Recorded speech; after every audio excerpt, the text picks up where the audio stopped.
नमस्कार, मैं आरबी सिंह यादव और आप देख रहे हैं मेरा YouTube channel RB Singh Yadav editor. आज हम उत्तर प्रदेश की एक बार फिर बात करेंगे। समाजवादी पार्टी अध्यक्ष अखिलेश यादव ने जो ऐलान किया है उससे दिल्ली और लखनऊ की राजनीति में भूचाल जैसा माहौल बन गया है। आपको बताते चलें कि आज अखिलेश यादव ने पार्टी की जो नई कार्यकारिणी बनी है उसको संबोधित करते हुए कहा कि उत्तर प्रदेश में समाजवादी पार्टी या तो 65 सीटों पर लड़ेगी, नहीं तो फिर सारी की सारी 80 सीटों पर लोकसभा का चुनाव लड़ेगी।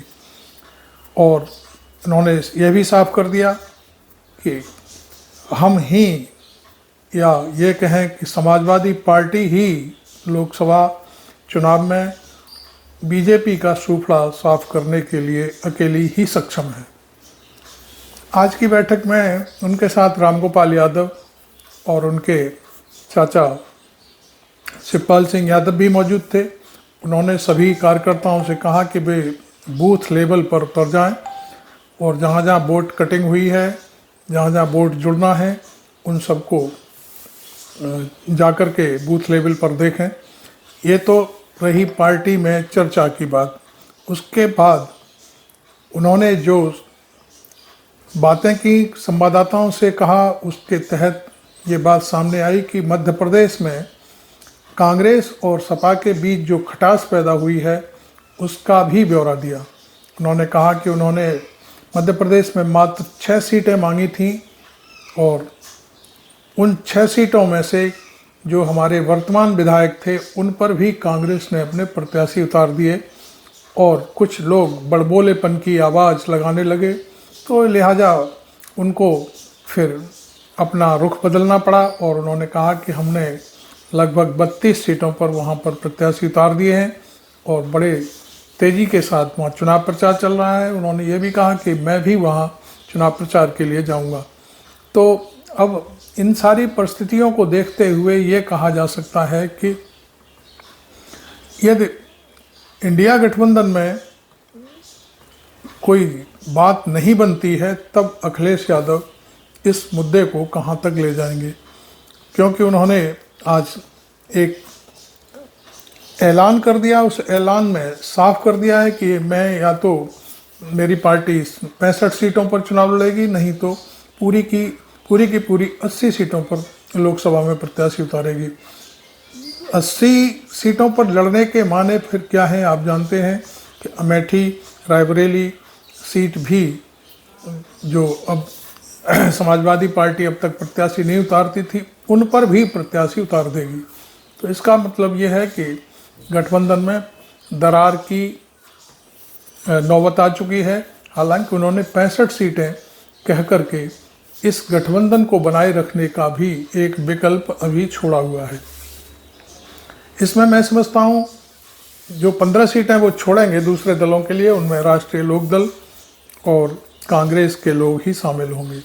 लेकिन शायद उनके जो अपने सूत्र हैं पार्टी के, उससे पता चल रहा है कि मध्य प्रदेश में 32 सीटों पर चुनाव में सपा के प्रत्याशी उतारे जाने के बाद कांग्रेस मायावती से नज़दीकियाँ बढ़ा रही है। ऐसा अखिलेश की जो प्रेस कॉन्फ्रेंस थी उससे निकलकर सामने आ रहा है, क्योंकि एक तीर से कांग्रेस कई निशाने साधने की कोशिश में है और ये यदि ऐसा होता है तो ये बहुत बड़ी गलतफहमी हो सकती है, क्योंकि उनका कांग्रेस का मानना है कि सपा और बसपा एक साथ आकर के गठबंधन में नहीं रह सकते।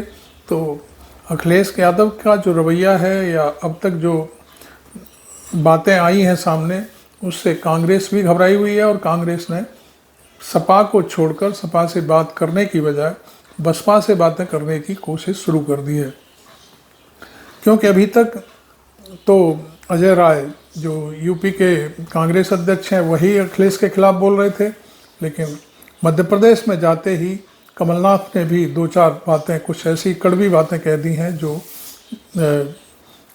समाजवादी पार्टी के लिए, उसके कार्यकर्ताओं के लिए बहुत ही मैं समझता हूँ कड़वापन वाली भाषा में है। कमलनाथ का यह कहना कि कौन अखिलेश वखिलेश, तो ये एक बहुत बड़ी कमलनाथ ने भूल की है कि वो अखिलेश को अखिलेश बखलेश कह रहे हैं। ये कांग्रेस के लिए एक अच्छा संकेत नहीं है। और मैं समझता हूँ कि यदि राहुल गांधी, प्रियंका गांधी और सोनिया गांधी ने मिलकर अखिलेश से मिलकर ये बात को यहीं ठप या यहीं नहीं रोका तो मामला और बढ़ता चला जाएगा। तो इसलिए मैं समझता हूँ कि अभी विकल्प बाकी है, क्योंकि 65 सीटों का उन्होंने विकल्प दिया है। और इसलिए मैं समझता हूँ कि ये बात शायद बन भी सकती है, और नहीं बनती है तो फिर अखिलेश ने अपना मैदान खुला छोड़ दिया है कि उनको क्या करना है। तो आप देख रहे हैं मेरा YouTube channel RB Singh Yadav editor. आप इसे सब्सक्राइब ज़रूर करें और इस वीडियो को शेयर भी करें, जिससे आम जनता तक ये मेरी बात पहुंच सके और आज जो कुछ हुआ है उसके बारे में ये सारी कहानी आम जनता को पता चल सके। दूसरी खबर एक और चल रही है। सुप्रीम कोर्ट ने आज शायद संकेत दे दिया है कि उन्हें जो चंदा मिलता है पार्टियों को, उस किसी भी रूप में मिलता है, वो सब जनता के सामने आना चाहिए। तो एक ये बड़ी बात है। और मैं समझता हूँ कि सुप्रीम कोर्ट ने जो कहा है वो बॉन्ड को लेकर के ज़्यादा सीरियसली बात कही है कि जो बॉन्ड से पैसा आता है वो सार्वजनिक होना चाहिए कि कौन आदमी पार्टी को पैसा दे रहा है, और फिर वो वोटर अपने तरीके से फिर उसका निर्णय लेगा कि भाई इस पर क्या रिएक्शन करना है, क्या नहीं करना है। लेकिन सुप्रीम कोर्ट का ये रुख है कि ये बात छुपी नहीं रहनी चाहिए कि पैसा कहाँ से आ रहा है और कौन दे रहा है। तो आप देख रहे हैं ये मेरा YouTube चैनल। नमस्कार।